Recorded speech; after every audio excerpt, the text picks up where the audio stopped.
Hey everyone, this is a reveal for a commission that I've just finished for a customer. His name is Andrew and he contacted me after seeing my previous video for the lightsaber that I did for one of my friends for his birthday. Andrew requested the same hilt but with some additional modifications done to it. So in this case, his remit was to give it a Boba Fett style paint job. And also do some additional work. So effectively got the additional crystal chamber window with some scorch markings, some carbon scorch markings to show off the crystal. Obviously vents on the bottom as well, a cover tech wheel, some etching. So we've got the Boba Fett Mandalorian Thurn type symbol on the front below the window, and on the back we've got the Mandalorian Kyber. I'm pretty sure it's Kyber is how you pronounce it. Creature. The only thing that's missing on the Saber at the moment are the additional set screws because I ran out and they're turning up today, but I thought I'd do the reveal just so that Andrew can see it fully and yeah, I can show it off. So the rest of the weathering was basically done using birchwood aluminium black, and then I basically took off a load of the paint after doing the rest of the paint job to kind of give it that kind of chipped effect that Boba Fett has on his lightsaber, not his lightsaber, he doesn't have a lightsaber, on his armor, his shoulder pads, that kind of thing. Andrew was really kind because he kind of gave me free reign to do what I wanted in terms of the kind of additional effects. He just kind of gave me a bit of a remit and then asked it to be weathered. So I kind of got some of the scorch markings that were around the rest of the saber, at the top as well. It's basically running a 12mm green lit AV switch. It's running a Nano Biscotte V3. It's got two sound fonts on there at the moment. It's got Ranger's Blade and Ezra by Shameem, whose sound fonts are excellent, by the way. So if you get the chance, jump on saberfont.com and get his fonts, because I highly recommend them, along with people like Lord Blako and Mad Cow and those guys. They really do some excellent fonts. Obviously got kill key as well. Just a standard black aluminium kill key. Set screw at the top for holding the blade retention screw.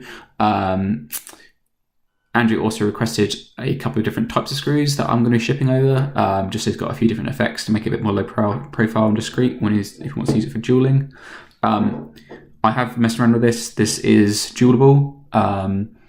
My only recommendation is not duel a bit too heavy, because I put a lot of work into this paint job, and although it's clear coated and protected, it's more of a shelf queen, I think, overall. I mean, you could definitely use it for dueling, but yeah, I think it's much nicer as just being a bit of a shelf queen. Another extra thing that I also did for this one is, at the moment you can see the Cree is quite high up in the hilt.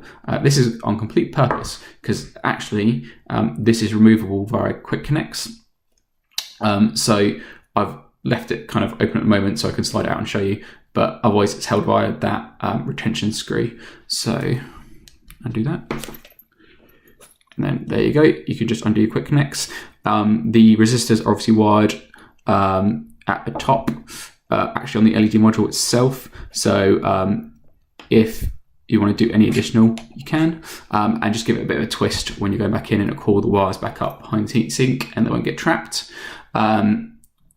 A word of advice for you, Andrew, if you're switching between the modules, because this one at the moment is a royal blue, white. I've also done a green, royal blue for the Flash and Clash for the second module that I've done for Andrew. If you want to switch between them, my recommendation is to get them in and out and to push them in. If you're struggling to push them in while you're turning it, actually just use a blade to get it in down to the extra point, and you'll get it down to the point where you can see the metal come through, and then you can retention it in and it'll be held in place. Nothing's going to get trapped or pinched from all the testing that I've done and how I've kind of put together in the first place. So you should be completely good. So we'll boot up give you a little bit of demo, and then also just run you through the internal chassis. So obviously, like everything else, just Ranger's Blade. pull up the kill key to get its boot. Both the crystal and the AV switch are wired to the deep sleep pad, so they'll go off after 5 minutes on the default. So for display purposes, they're kind of up. That's what Andrew wanted. Because it makes sense. It means that you can obviously have it without the kill key on, and you can have the chassis being viewed open, and then you don't have to bother like getting the kill key in and out to try and save the battery, because this will go for a good few months on deep sleep otherwise. Activation, obviously pretty straightforward. Off the main switch, and at the moment obviously the module's just coming out, so just put that back in, put it in place for the time being. So that's Ranger's Blade, and then also got Ezra. I'm quite happy with how loud the Saber came out. There's still some more modifications. I think when I do the next match of these hilts, there's some additional modifications I want to do to try and make it even louder. But I'm pretty happy with how loud this one came out. I really love Ezra's sound font in this. I just think it's really nice. So to get the chassis open, at the moment you would just undo this screw here, but I've obviously just left it open for purposes of this. So you just slide it out. Now this is quite a tight fit, by the way, Andrew. Pretty much because of this window and the mesh. So you just have to be a little bit careful when you're sliding it out. At the moment, because of the sliding it out, there's a little bit of weathering on the chassis itself. So I'm going to give it a bit of a touch up before I send to you. But I thought I'd do this demo anyway. So here we go. We've got our recharge port, Nano Biscotte held in here. At the moment, this is open, so I could get the SD card in and out. But this will be placed down into here once we're good to go, Andrew. But this was just for demo purposes. So if you want to get out, you hook out, lift it up, get your SD card. Nice and simple. And push it back down, just held in with a brass rod. And obviously 28mm Vecco bass speaker down at the bottom.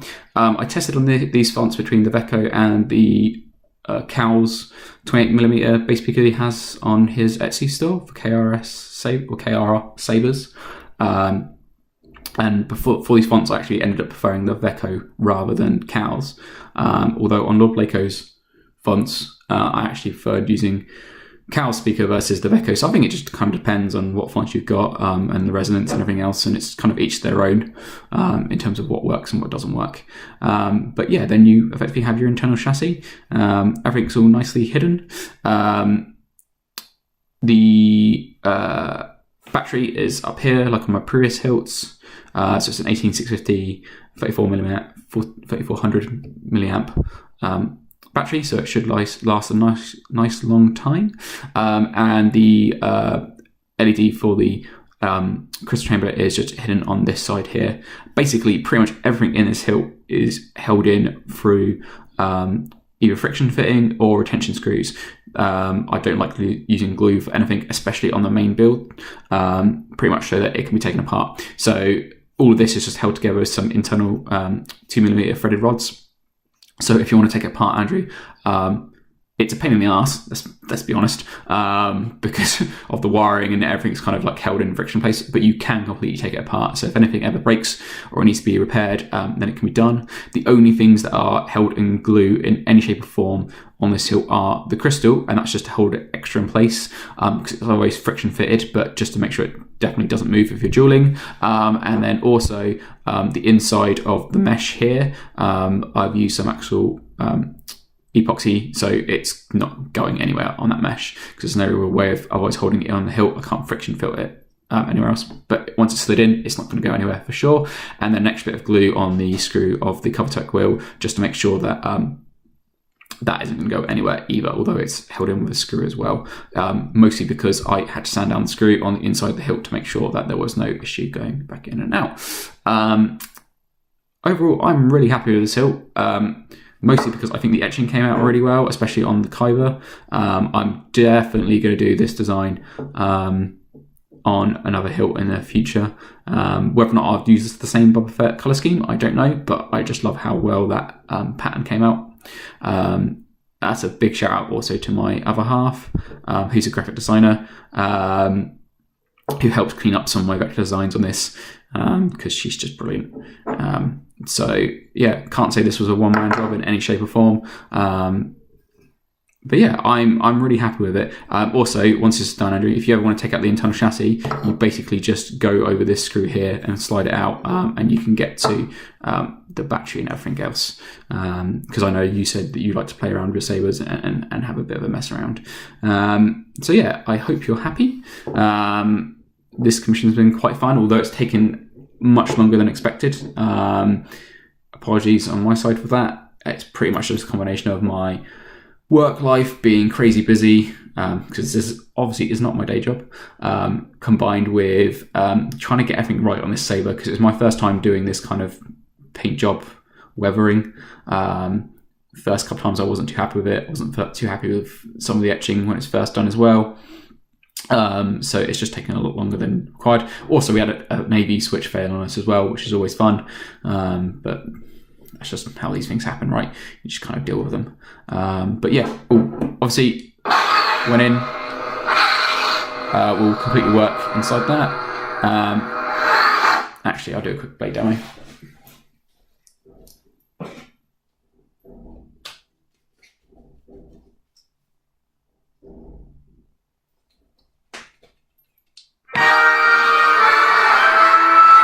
So, blade demo. Obviously, all good.